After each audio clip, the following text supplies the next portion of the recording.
SakshiGeetam by Hojarshi.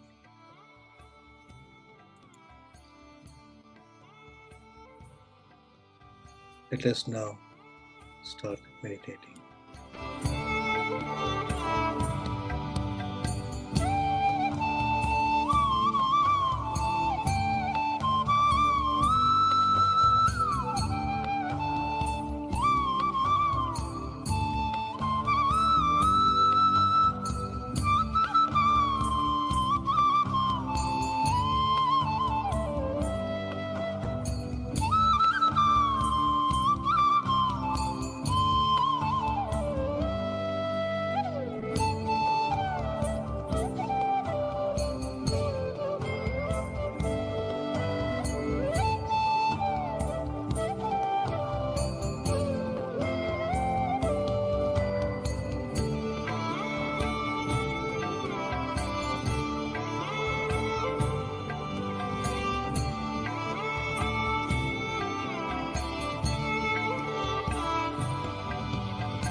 Slowly come out from your meditation.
Namaste, everybody.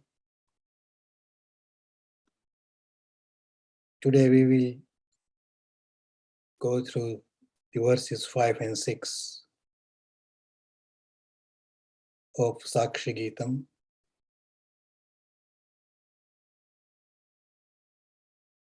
For one who is awakened as the Sakshi,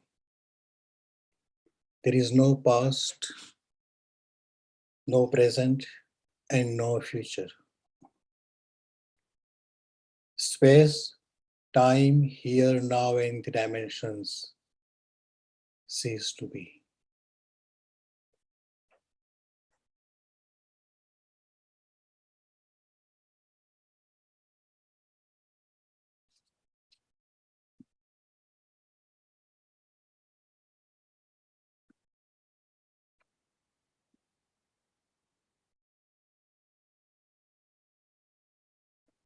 What is time? Time is an inability to perceive the existence as a whole simultaneously. Time is created when you do not perceive your undivided self as one.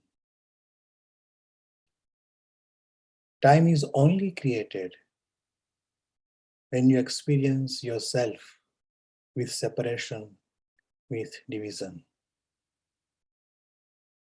Time is the result of our illusion when we perceive one as many. The Absolute appears as many all over simultaneously without evolution or devolution. This existence we experience did not evolve gradually, nor did it evolve by the way of reduction. The Absolute appeared as this existence, which can be perceived in many ways, according to the ability of your senses. This limitation of your senses creates time. As your senses are not capable of experiencing this all-pervading existence simultaneously, we experience this existence individually, singly, successively, and separately. But if you are awakened as a Sakshi, if you have gone beyond your limited senses, and remember, senses are always of finite ability. If you have risen above the illusion of many, you are not in the clutches of the limitation of your senses. Then you have transcended the time. You have gone beyond the time. For you, then, the time does not exist. Time has three phases: the past, the present, and the future. That is, the dead present, and the unencountered present.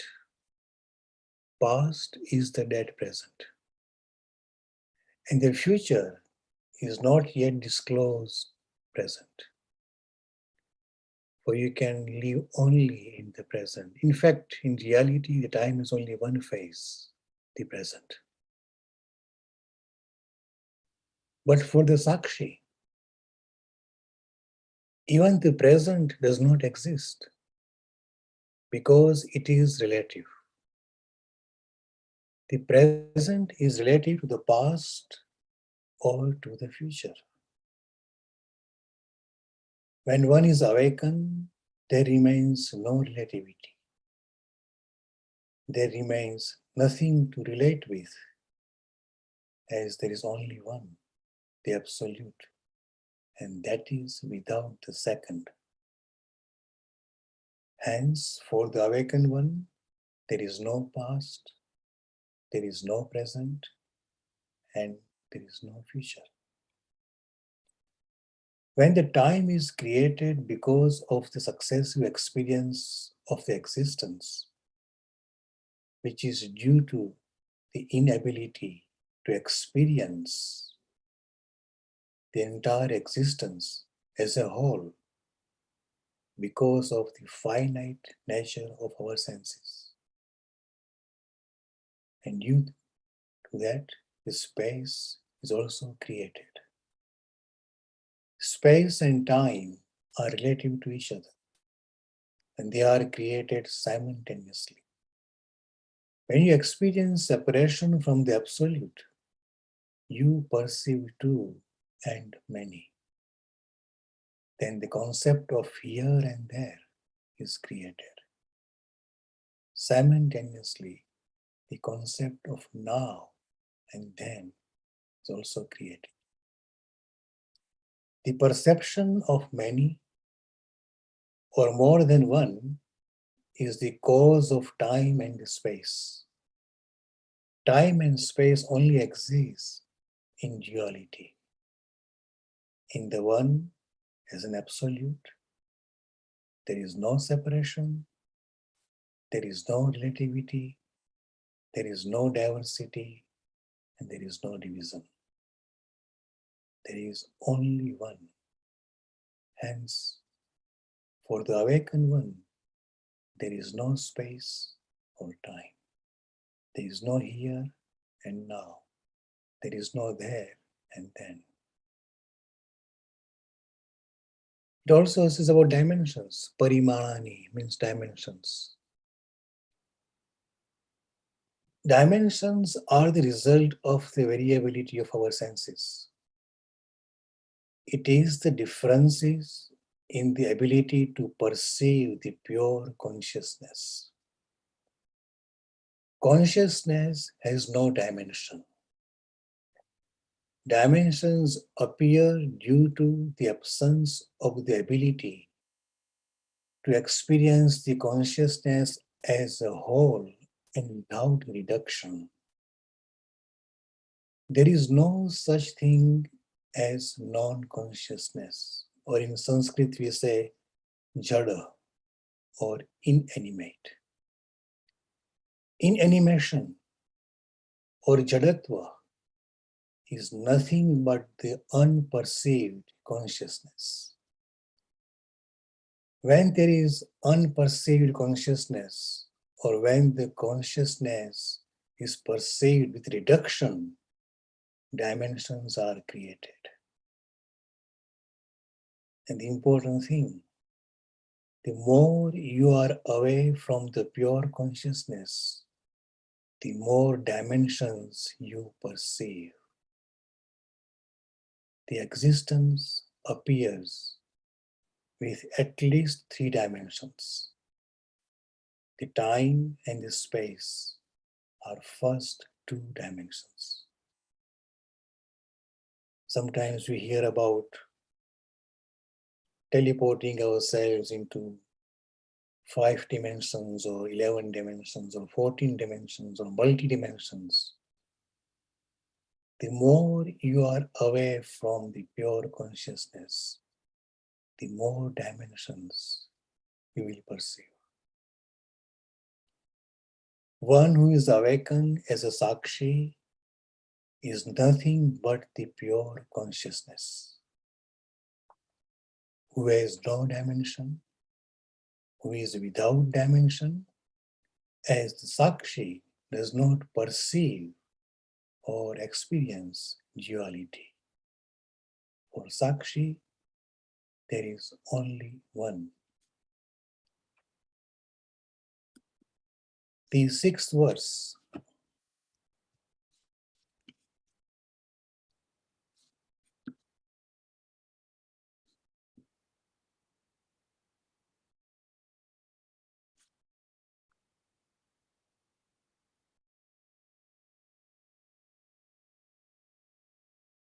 says that for the Sakshi, even eternity ceases to be forever.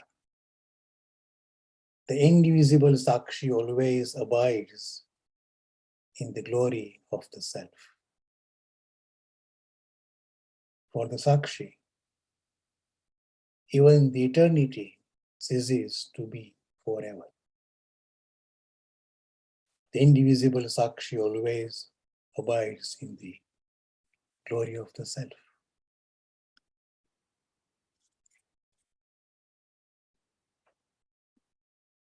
Eternal existence has no meaning if there is no transient existence. Why there is lust for eternity? Living beings always want the opposite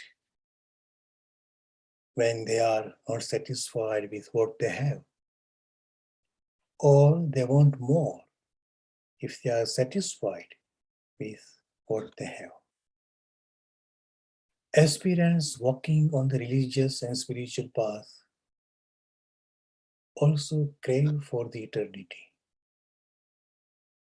Religious people are not satisfied with their mundane, momentary rewards in this life. So they want everything divine after this life. Divine form, divine palaces, divine gardens, divine powers, divine ornaments, divine existence, divine spouses. Everything divine they want. And spiritual walkers justify their desire for the eternity by saying that the eternity is their true nature. So the self craves to return to its true nature. This is the justification given by the people who believe that they are walking on the spiritual path. Both are deceiving themselves. Because the eternity is only attractive to them who believe in their momentary existence. The unchanging nature has no concept of either momentary or permanent status. It is always the same and without any variation. So if someone says they crave for the eternity, they haven't understood the principle of spirituality, the nature of the absolute. Eternity ceases to be forever. Why forever? Forever means one that was in the past, that is in the now, and will be in the future. But when there is no time, there remain no past, present, or the future. The Sakshi is beyond the time and space. So for the Sakshi, the eternity ceases to be. There is no eternity or ephemerality for the one who is awakened as a Sakshi. And as there is no other, you abide in your glory. You remain in you as there is no diversity.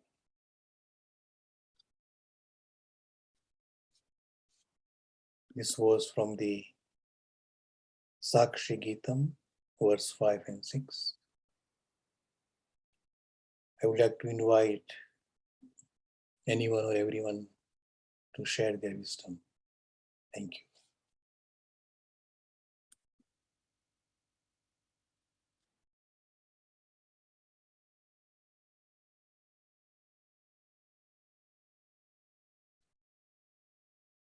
Yes. Yes, Vijayji. Thanks a lot. Is my voice audible? Yes, that's fine. Yeah. Yeah. Yes. So very beautiful wisdom about the time and about the eternity.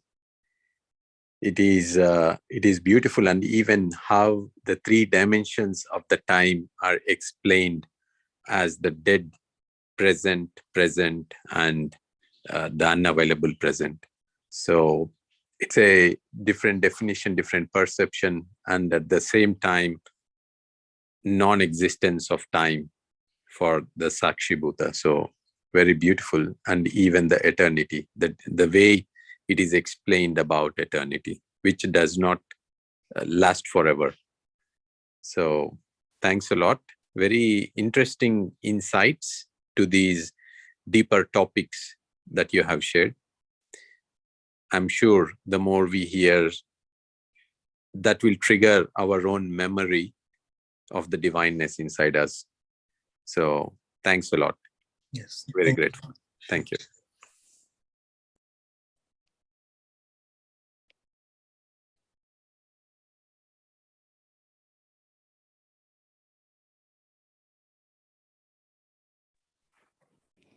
Thank you, Vijay. I too agree, like Ram Garu, how beautifully you explained time. I haven't heard concept like that before. That time is, when we are in our multi-dimension, when we are not able to accept everything as one and don't see as part of that whole, then we have created time. And I'm still trying to comprehend that, but very, very beautifully explained. And I think that is the path we are trying to be on, trying to oneness and unconditional love and merge with everything around us. Thank you. And Sakshi, definitely, Sakshi is the enlightened one. So thank you, Vijayji. Thank you. Yeah, namaste, Vijayji. Thank you very much. Thank you very much for the beautiful topic. Yes, always I used to hear there's no time, there's no space. Then I used to confuse, like, what are they talking about? No time. What do they mean? What do they mean, right? So slowly that was like undefined in me.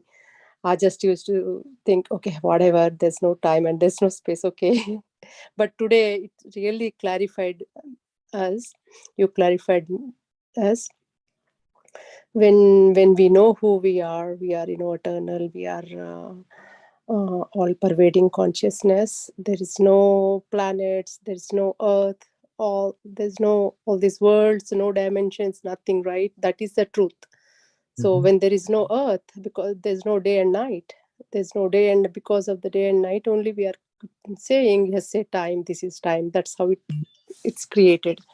So yeah, you rightly said, because these worlds created, these time created, space created, dimensions created, but actually we are not that. We have come from that conscious, that Sakshi, the victim, which is pure, eternal. Just everything is meaningless when there is no present. So yeah, when we have this understanding, we don't go into past and suffer, and there we don't live in the future. Yeah, we just live because we have taken this birth with this life, and just why we have taken and what is our purpose, and why, where we are, where we need to go. So we get the clarity when we have this knowledge. So thank you very much, Vijayji. Always you clarify things so simply and remind us, again and again. So beautiful. Thank you very much. My humble gratitude to you and the wisdom that you bring in. Thank you, sir. Thank you, Swarnaji. Thank you. Yes, Madhviji. Thank you so much, sir, for the wonderful meditation as well as for the wonderful sharing. I have one question. When you said that the time was past and present and future is the same, but whereas when we were there in the past and present and the future, we are different. We became different, or we are enlightening, or we are becoming conscious maybe. But the time what we were there yesterday, or I was there yesterday and today, is a drastic change.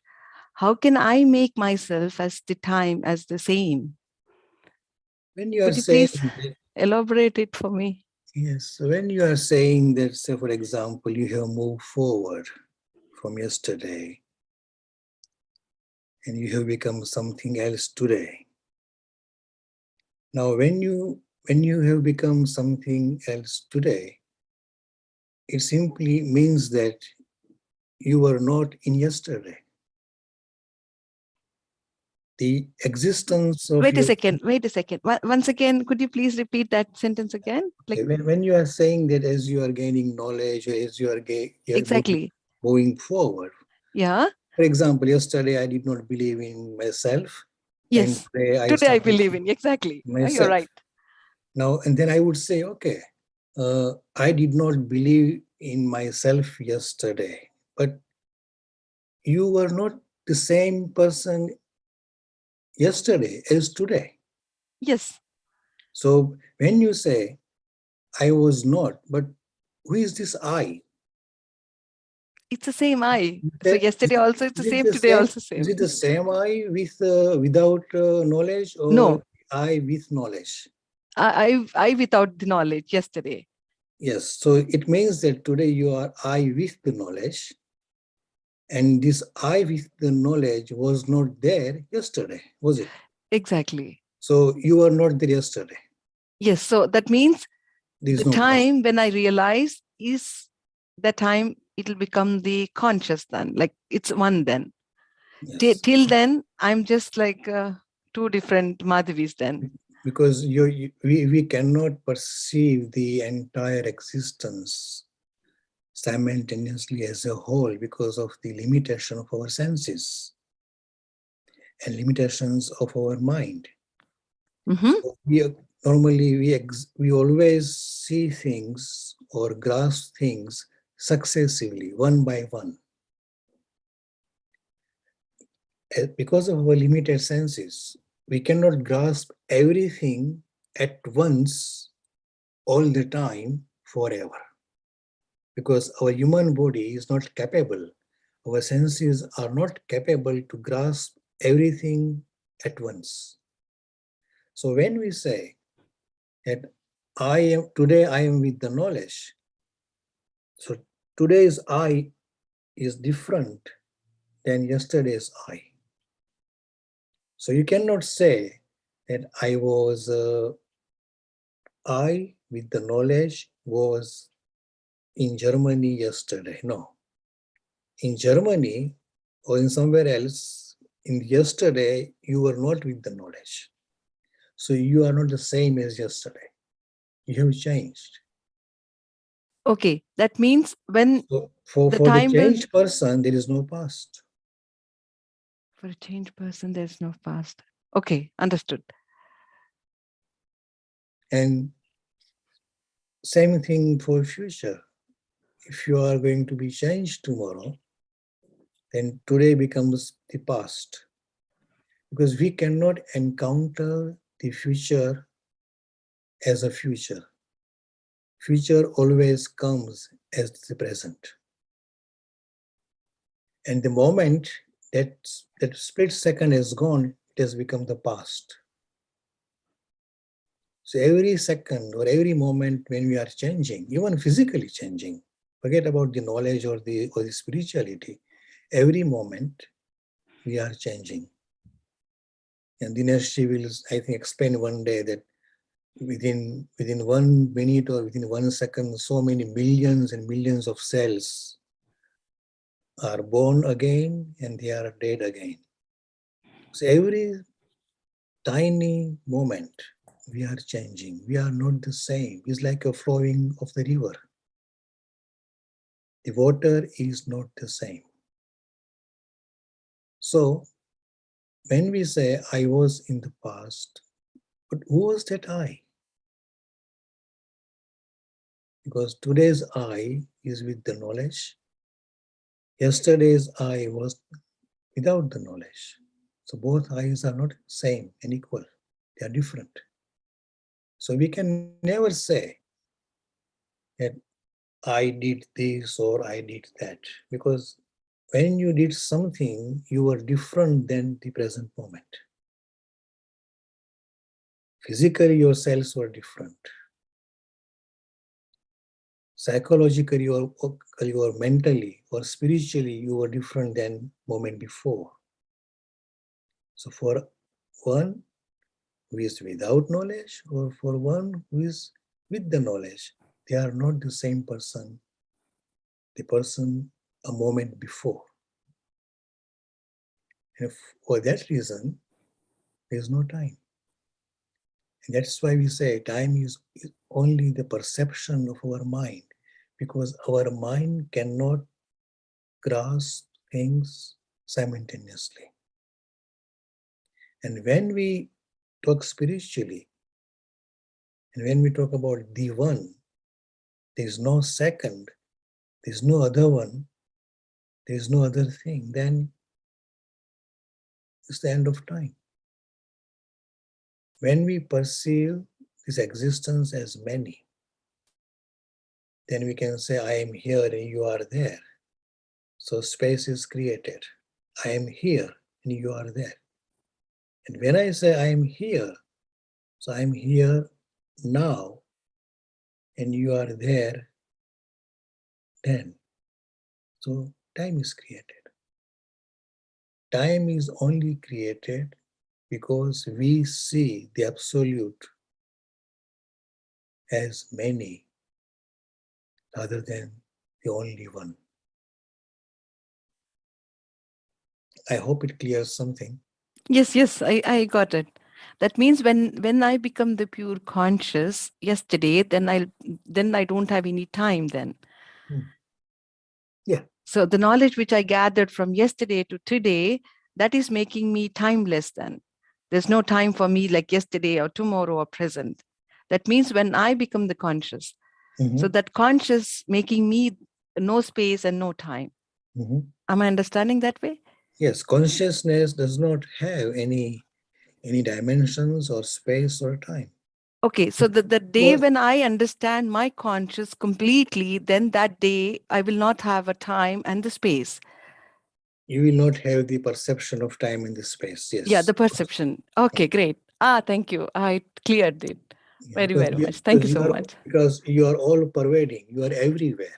Yes, all the time. I feel that. So if you are everywhere, ever, then there is no time and there is no space. Because if somebody is everywhere, then there is no other space to go towards. Because you are everywhere. So consciousness is everywhere. For example, we can say this is a football pitch, football ground is limited, isn't it? So we can say this is the football ground and that is say river or mountain, because everything is limited. But consciousness is everywhere. There is nothing other than the consciousness. And because there is nothing other than the consciousness, there is no space and there is no time. Got it, sir. Thank you so much. I understood the concept, because me having no conscious yesterday and having conscious today might be more enlightened in future. I don't know. But when that happens, then it is really to realize that there is no time. Yeah, it's beautiful. Yeah. Thank you so much for the explanation. Thank you. Mridulaji says that consciousness exists everywhere, in the past, in the present, and in the future, and all at once. There is no succession, all at once. So if someone perceives or experiences the consciousness at once, all around, then there is no time.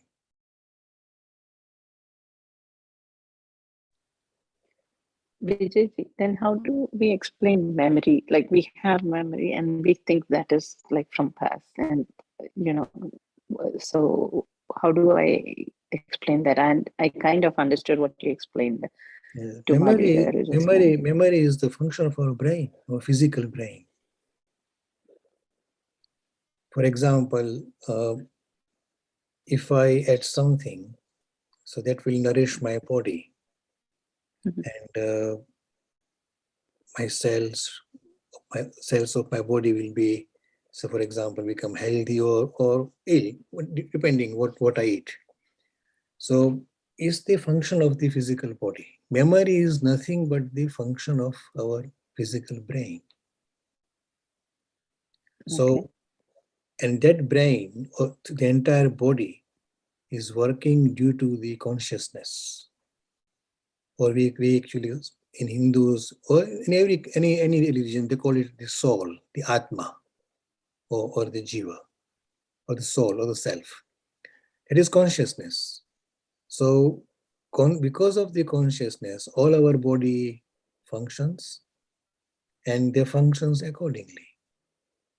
The brain's function is to remember things. One part of the brain, it remembers so many things. That is our memory. But you are not that memory. When we say I am not this body,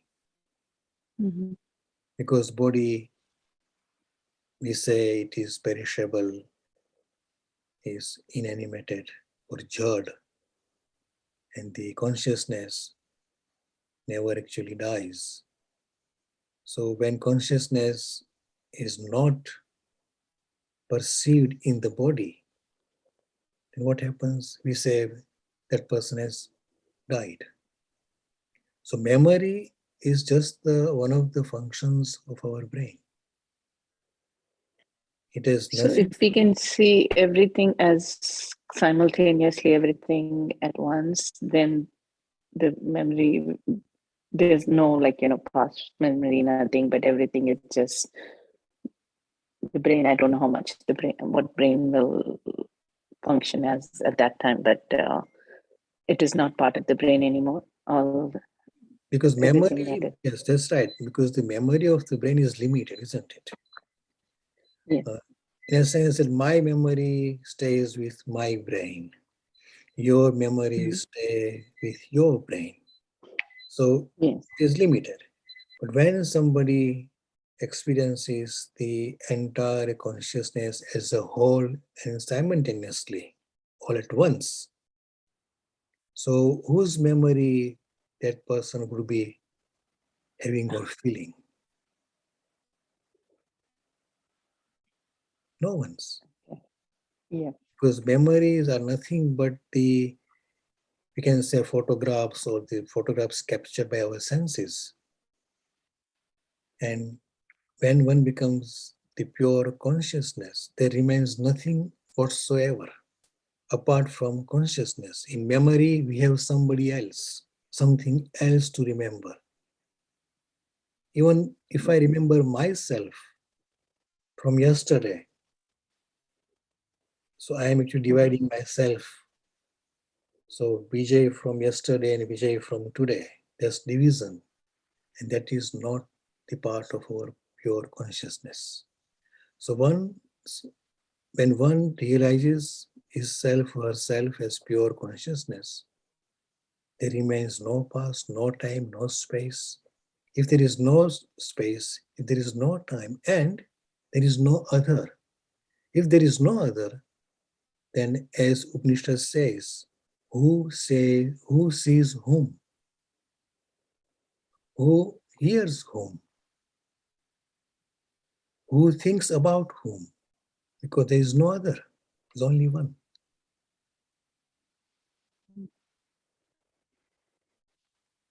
Thank you. Thank you. Yeah. It makes us think and understand it a little better. So, thank you.